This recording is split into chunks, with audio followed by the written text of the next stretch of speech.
시중금리 하락세 속에 은행권 주택담보대출 금리도 떨어져서 2달 연속 3%대를 기록했습니다. 다만 강화된 대출 규제에 더해서 조만간 집행될 2차 추경 여파가 금리 움직임에 영향을 줄 거라는 관측이 나오고 있습니다. 손유정 기자가 보도합니다. 은행권의 가계대출 금리가 6달째 내림세를 나타냈습니다. 특히 주택담보대출 금리는 직전 달인 4월보다 0.11%포인트 내린 3.87%로 넉 달째 떨어졌습니다. 2달 연속 3%대에 머물렀습니다.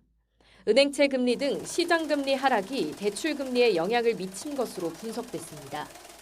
다만 수도권 주담대 상한선을 6억 원으로 틀어주는 고강도 가계대출 규제가 앞으로 변수가 될 전망입니다.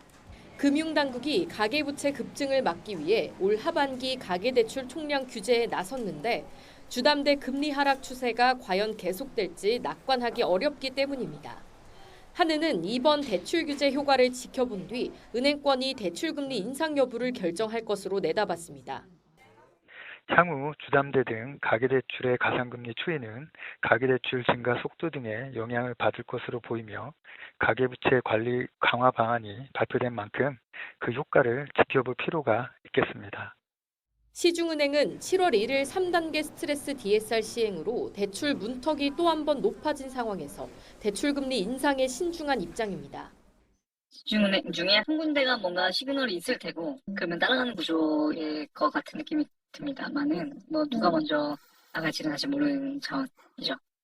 이재명 대통령이 직접 예대금리차 확대를 지적한 상황에서 은행권이 대출금리를 올리긴 힘들 거라는 분석도 있습니다. 그보다는 2차 추가 경정 예산 집행을 위한 대규모 국채 발행이 시장금리와 대출금리 인상을 불러올 거란 전망이 나옵니다.